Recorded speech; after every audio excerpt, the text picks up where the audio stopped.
Hello again, finance class. We're going to do chapter 8, video 2.2. We're starting on page 169.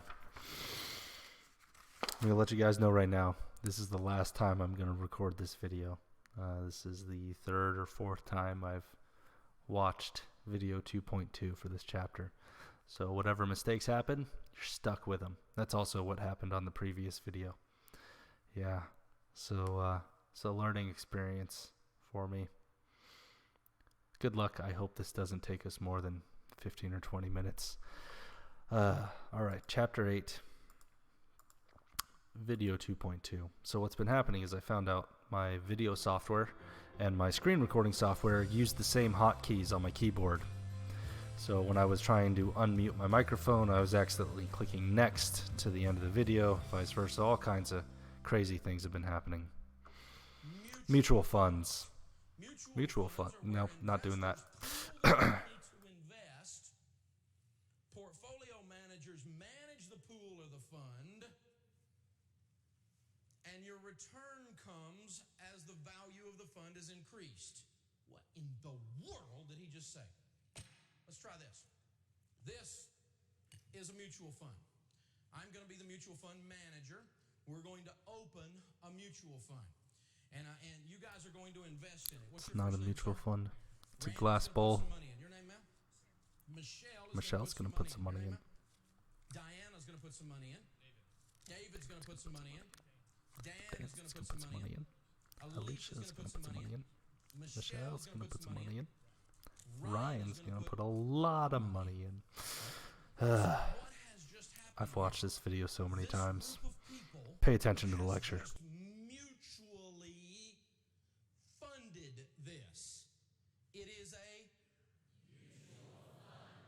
This is hard, isn't it? That's all a mutual fund is. A group of people bought into something together. It's like I keep telling you guys, the English language is an amazing thing. If you learn what words mean, you can be all kinds of smart. But I could buy into a mutual fund that had $1 billion and get some of the advantages of playing with people that have $1 billion. And we'll talk about those. Now, what I do with this money as the manager of this mutual fund tells us what kind of mutual fund they bought. If I took this money and I were to buy something like maybe these bonds we talked about, maybe I bought bonds, then this would be a bond mutual fund, and we usually call it a bond fund. Have you ever heard of a bond fund? That's all it is. Instead of you taking $10,000 and buying one bond, if you put $10,000 in this, there'd be a gazillion different bonds in here, and you'd be spread out across a bunch of different bonds. You'd be diversified. You wouldn't have all your eggs where they could get hit with something. You're spread out across more bonds instead of owning just one by being in a bond fund with some other people. Now, if I bought stocks in companies that make things like Dove soap, like Country Crock butter, like Vaseline, like Q-tips, like Slim Fast, like Lipton tea, like Ben & Jerry's ice cream, all detergent, Brute aftershave, Dannon yogurt, Nescafe, Butterfinger, Alpo, Panasonic, or JVC, these are all companies that are not American companies. They're foreign companies. They're overseas companies. Now, a lot of those products are made stateside in factories right here in the U.S. Some of you may work for one of those companies right here in the U.S., but the company is, and certainly their products are consumed here. Those are household names I just named in America. But whether the product is consumed or made here is not what I'm talking about. The company is not an American company. They're an overseas company, which is not a bad thing. But if you were to buy stock, if I were to take the money out of this mutual fund that these people mutually funded, and I bought stock in companies that make things like that, I'd be buying stock in overseas companies. I'd be buying stock in companies internationally. I'd be buying stock in companies in foreign countries. And see, the name of the mutual fund starts to tell you what's in it. If it's a bond fund, what's in there? And so if I'm buying stock from companies that are overseas or companies that Okay, side note, bonds. You should remember bonds are types of debt or IOUs that people give. It's not really, I guess debt's the wrong word, IOU. That's the better word. So bonds are IOUs that are given by companies as a token of good faith, like, hey, we're definitely going to be able to repay you because we're going to have the money. That's why the government uses them. It's a really big popular thing for politicians to make bonds. Not my favorite. Would probably be called an international stock mutual fund. Starting to get it? This is how it works. If I take the money out of here and I were to take it out and I were to buy something, I were to buy companies maybe like General Electric, maybe like IBM, maybe like AT&T, maybe like Home Depot. Why letters, Dave? Oh dear. Okay. I wonder if he learned this in a public speaking class. It's just a silly gimmick to keep everyone's attention. And silly jokes like that. Great gimmicks to keep people's attention. Hopefully it's working on you. Oh no, is that what I'm doing with all these pauses? Is this a gimmick to keep your attention? Pay attention to the video. Companies, America's best and brightest companies, and maybe these stocks, remember it's a share of ownership when I buy stock in it. And instead of buying one company, these guys have bought into this together. They mutually funded it, and they bought a whole bunch of different companies. So they got that diversification. Their eggs are spread out. They're not in one basket. And if I buy stocks and I buy into a mutual fund where their companies... Those are glass bowls, Dave. Those aren't baskets. Their stocks growth stocks, which would make this then a... Oh, you're getting it. Man, red shirt lady looks so thrilled. Nope, we gotta go back and look at this. Watch, look at red shirt lady. Wow, she's not happy at all. It's a group of funds, a group of stocks in a mutually funded account. People mutually funded it in companies that are growing. And it goes up, and sometimes it goes down, depending on what the economy is doing and this group of companies do. But if I bet the whole thing on one company, I could lose it all, couldn't I? My eggs could crack up. So if I put $1,000 in one basket for my kids' college, it could crack up. Or if I put $1,000 in here, it's spread across a bunch of different baskets. So it creates diversification. So I like this because remember, diversification lowers risk because diversification means to spread around. In other words, what we're saying with money is this. Remember, diversification is a vocabulary question for the test. Diversification means to spread around. Spread around, it grows things. Hey guys, one of the most common questions I get from folks your age is where and how do I open a mutual fund and how much money do I need to start one? Well, let's start with the second part first. How much money do you need? A lot of mutual funds will open an account for as little as $250 or $500. All right, so we're going to go ahead and skip this section because I know we did it in class in the last week where I showed you how mutual funds get opened. Hopefully that's something I'll maintain into future classes. If not, we'll bring it back. Ooh, here we go. Quick side note. What do bear and bull market mean? So a bull market is one that's rising upward. A bear market is one that's going down. Why? Let's find out. Here's the explanation. All right, I have to move my face. Me moving my face right now, that was cause of one of the previous versions of the video not working out. Oh, look. Here I go. All right.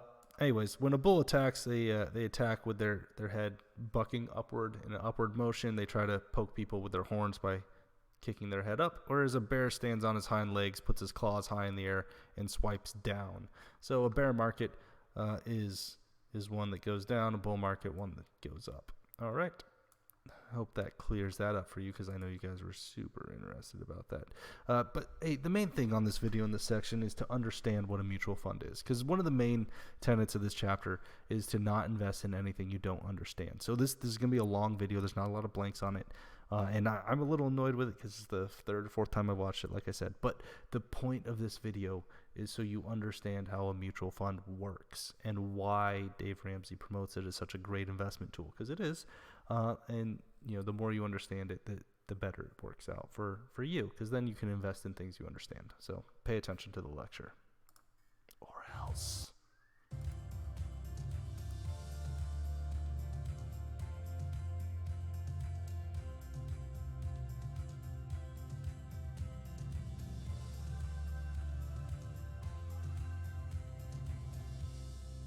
No, don't sell investments to pay off debt.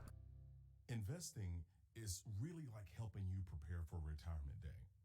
I can remember in the spring when I was playing football, we had to jog, we had to lift weights, we had to get our bodies ready for the fall when game day came. So your retirement planning, your investing is really helping you get ready for retirement day. So you're investing now so you can enjoy it later. I advise people to never sell off long-term pre-tax investments like 401ks or 403bs because it can cause a major tax penalty. That means whatever amount you cash out from your investment, the government is not only going to make you pay taxes on that money, but they're also going to charge you a penalty for early withdrawal. That means you might lose as much as 40% of the money you take out. It's not a wise choice. So to attack debt, I want you to look at your budget, begin to figure out ways to make extra money, and begin to systematically chip away at the debt. Don't touch your investments. Those are for later. Work hard now, sacrifice, make extra money, and attack that debt and get it out of your life. Now, I'm often telling people, listen, if you invest, you can kind of calculate it based on 12%. The stock market, since its inception, has averaged about 11.8%. And I get these calls. All right, so Dave's about to talk about how he gets so much criticism for saying mutual funds can make up to 12%. I believe I showed you guys in class, you saw some that were getting pretty close to those numbers. Again, the economy is a big indicator of how much a mutual fund will make as far as return. Now, the key thing to what he's saying here is because he's technically not wrong. He's looking at the lifetime of mutual funds, whereas whenever people complain to him or they criticize his methods, they're looking at those quick snapshots of how a fund is doing that particular year, that fiscal year, or over the last 2 years. Whereas if you're investing for retirement, this is a long-term investment, so you really want to see the lifetime of the fund versus the how good they're doing that year. And so that's why he uses a number as high as 12%. I mean, it's possible 12% is a little high. Normally, when I look, I see around 8 to 10 on lifetime of a fund. But then again, maybe I'm looking at the wrong mutual funds. I don't know. But that's his point. And so you'll hear people criticize like, oh, you'll never make 12% on a mutual fund. Usually that criticism comes from people looking at the short term or, what the current rate of return is for that year or that quarter. So, yeah. Now I'll let Dave speak for himself. This hate mail from these goobers all across America and say, you can't get 12% on your money. You just can't get, there's no mutual funds out there get 12%. I mean, I don't know where you have your head stuck, but I tell you what, they're all over the place. There are tons of them. I spent 60 seconds on my Morningstar software just the other day getting ready for this talk. 60 seconds. I found 500 plus mutual funds that have a 15-year track record of 12% or more. I don't think you need 500. See his keyword, 15-year track record. He's looking over the long term, whereas most critics are looking at the short term. Easy to do. I own one mutual fund that has about just a little bit under a 13% average for over 70 years. And in the last 30 years, it's had 3 times it was down. Now, I don't sell mutual funds. I don't care if you own a mutual fund. It doesn't affect me one thing. But I can tell you this, a lot of our wealth is stored in America's best and brightest companies. Why? Because I think you're going to do well. Why do I think that? Because they've pretty well always done well as a group. Now, I didn't bet the farm on one of those names. I don't know which one of those names is great. And I'm not going to try to figure all that out. But I'm willing to spread it out and be diversified across several. And I even spread it out then across several kinds of mutual funds. You got to remember now, mutual funds are long-term investments. And when you're picking your Roth IRA or your 401k or doing your long-term investing, you need to spread your mutual funds out across 4 types of mutual funds. And you look for a mutual fund that has at least a 5 or a 10-year track record. If the mutual fund is not old enough to be potty trained, don't buy it. If it's brand new, there's no need to buy it. There's plenty of old ones out there. Like that one I said, 70 years old. I bought another one the other day, started in 1958. I bought another one the other day, started in 1972. And these all have long track records. It's like buying a home in a neighborhood where the trees are big. You kind of know what's going on. It's been there a while. You know what I'm saying? There's a track record there that I can count on, that I'm comfortable with. Now, spread your mutual funds investing across 4 areas. Put a fourth of your money in growth stock mutual funds.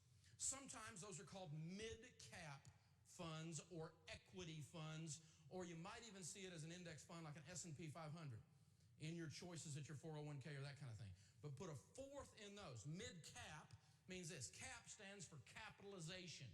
Capitalization means money. So this is a medium-sized company. If it's a middle capitalized company, it's in the middle. It's a medium-sized company. That's the process. Then put a fourth of your money in growth and income.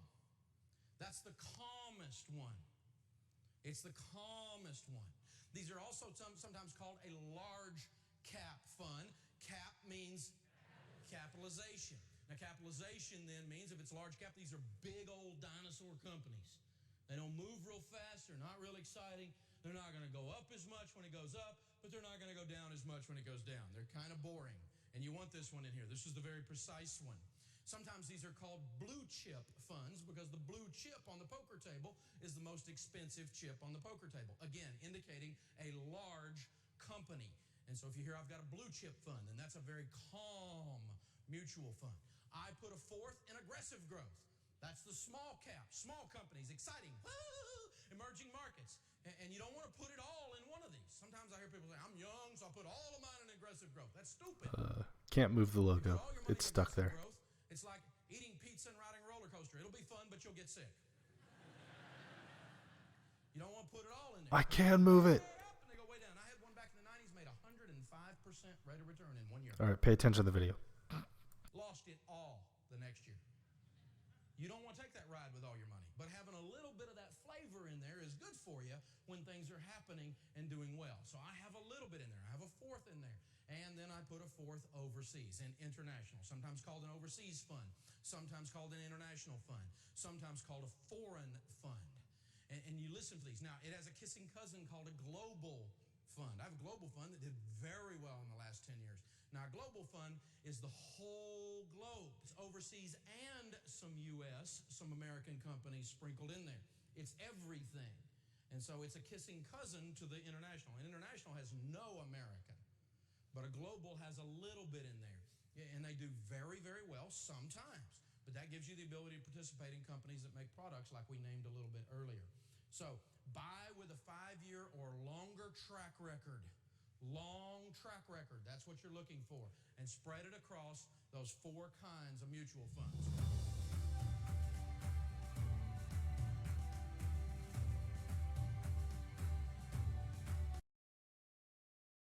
Whew, all right, I made it through the video. That was great. I think I've figured out all the bugs I've got with this program, and hopefully you guys are keeping up. That brought us up to page 170. The next video for tomorrow's class will be page 171. And we'll be doing video 2.3. Where's the stop recording? No, get out of here. Get out of here. Stop recording. No, I pressed the button. Why is it?